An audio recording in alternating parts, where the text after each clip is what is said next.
Khanna of the 17th District of California, the heart of Silicon Valley, sits on the Oversight and Reform, Agriculture, and Armed Services Committees. And Congressman James Comer of the 1st District of Kentucky is a ranking member of the Oversight and Reform Committee and is a member of the Education and Labor Committee. And yesterday, Congressman Khanna, we actually had a conversation with a member of President Biden's CEA team.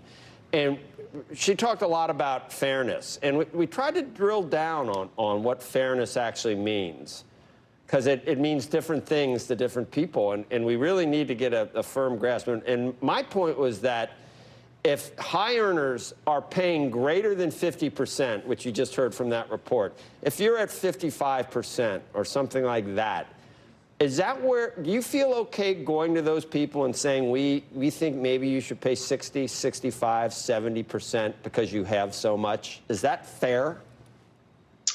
Well, Joe, I don't think that will happen. I mean, we are talking about repealing SALT, as you know. I don't think the SALT deduction repeal was fair, because it basically taxed states that wanted to invest in public education. So if we repealed SALT, allowed for the deduction, and then increase the tax to 39%, you're not going to have the type of rates that you're talking about.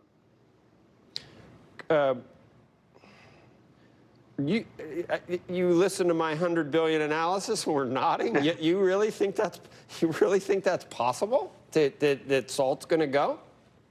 I do. I mean, it's got a huge support in our caucus. You've got Senator Schumer pushing for it. But I will say this. Look, I have no problem with wealth generation. I think it's great that we have entrepreneurs. I mean, I heard your earlier segment. I'm not sure if Twitter is Mona Lisa, but the fact that people are innovating, that's terrific. But here's what's fair. What's fair is everyone should have a healthcare education. So what I say to people who've done well is, let's invest so that everyone has a decent shot at the American dream. I don't demonize the wealth generation.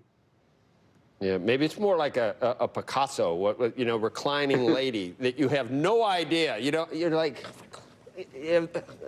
okay, Congressman Comer, is it fair if there are people proposing 50, 60, 70% for you get to a certain level, or a wealth tax, which a lot of people that have accrued wealth, maybe they were lucky, maybe they inherited it. There's a lot of reasons, but many of them paid ordinary income on their earnings through their entire life and accrued this, and now it's capital gain. Is that okay? Is that fair because they have so much to just take it? No, I don't think that's fair. I think that's bad policy. The Democrats in Washington have just really drifted so far to the left, they're not even recognizable. Used to, you would hear liberals say we want to raise taxes to be able to have more money to spend on more government programs. Now we've seen in Washington over the last few years, you can just spend, you don't have to even come close to balancing the budget. And I think their objective is more for trying to redistribute wealth than it is to try to generate more money for more government spending. So I don't think it's fair when you talk about the SALT deductions. A lot of the people in the Biden administration often forget about property taxes and the people that live in the high property tax states, and they were the losers in the Trump tax cut. So I think that this is something they need to think long and hard about. We're just now getting the economy back on stable footing, and a big tax increase is not the way to go. Congressman, kind of the other thing that I think a lot of people out there, when we were having that discussion yesterday, we all would like to make a difference in terms of increasing opportunity across the board for Americans to try to solve some of our inequities and some of our problems. But a lot of people just philosophically don't think the government is very good at doing that. So if we did double the amount of revenue the government was taking in, do you have a high degree of confidence that that's going to make a difference for the people that need it to make a difference for? Joe, I do think we have to prove that. I mean, it is true. A lot of the job training programs in the federal government have not worked, and we have to be more creative about partnering with community colleges and the private sector and show success. We have to have industrialization of this country. I mean, I don't understand why we can't agree that we should invest in making sure battery factories are in America, not China, critical technologies in America, not China. So if your question is that does government have to show it's competent to earn people's trust? Absolutely. But we ought to do that as opposed to just throwing up our hands and saying, well, government isn't going to work, and let's just have China make these investments. Right.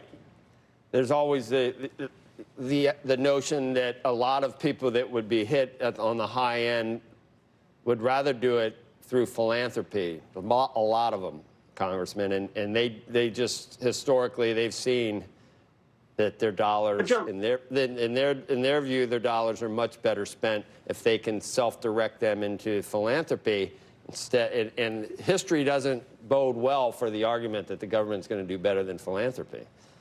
But Joe, let me ask you if that's really fair. I mean, do you think that Jack Dorsey or the person who spent $2.9 million buying his first tweet should get to direct how America invests? I mean, maybe they're going to do philanthropy for some Twitter foundation.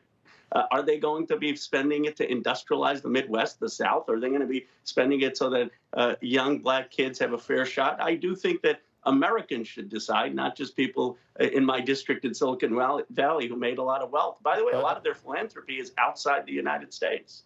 Right. I do see a lot of philanthropists actually doing what you just said, trying to help people.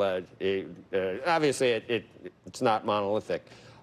Congressman Comer, we do have a shot from some sound from Heather Boucher yesterday that might kick off even more of a discussion. I'm not sure what it says, but let's take a look at it. Heather Boucher of CEA. We need a tax system that values work over wealth, that makes sure that everybody pays their fair share, and where we're incentivizing things that are going to be good for the economy in the short, medium, and in the long term, not just sort of the quick hits.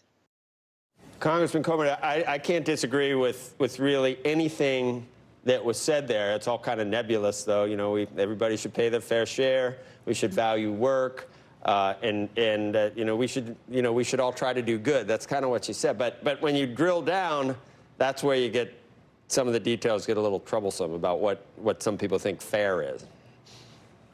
Exactly, and I think that everyone would agree with what she said. What I think the government should look at is the tax credits and make sure that people are paying what they're supposed to pay before we start tinkering with the tax rates again. It's very impossible to plan if you're in business, if you're a high income earner who reinvest their money back into the economy, which is what we're supposed to do in a capitalist society. But with respect to the Biden plan, just increasing tax rates with no clear economic plan or vision, I think is more just to please their liberal base. And again, I think that the goal is more for redistribution of wealth than to try to create some kind of sound fiscal policy or to try to balance the budget or anything like that. You know, Congressman Comer, we had a big discussion yesterday about evasion versus avoidance, and there's a lot of avoidance that is, I think, legal under current tax law that still does violate really the spirit of the law the way it was intended, and allows a lot of wealthy people to get around, paying what I think policymakers really wish they were paying. They're not going to go to jail. I don't even know if under audit whether they'd have a problem or not. But is that an area where we should go in and say, look, this is what we meant to do. This is the way people are getting around it. Let's tighten things up and make sure that we get what we're looking for. Absolutely. I think that's the best plan moving forward. There are very few audits anymore. And I think that's an area, if I were a Democrat wanting to try to make sure that the rich guy pays more taxes, then I would focus on the IRS and auditing more. You can look at depreciations. I served on a bank board for over a decade, and I saw a lot of tax returns. And I will tell you, the guys in real estate, they really take advantage of the depreciation.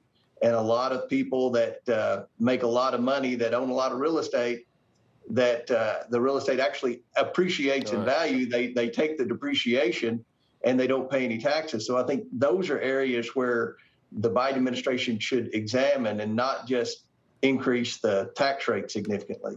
We got to go. Congressman Comer, thanks. Congressman Khanna, I just dug up my first tweet, and I'm just wondering, are you interested at all? Would you? How about $100? $100? $100? It's sold. There you go. Sold. Thank you. All right, you're the owner. I'll send you a certificate. Give the people your address. I got a deal on that. Yeah, that's a steal. Okay, thank you. Thanks to you.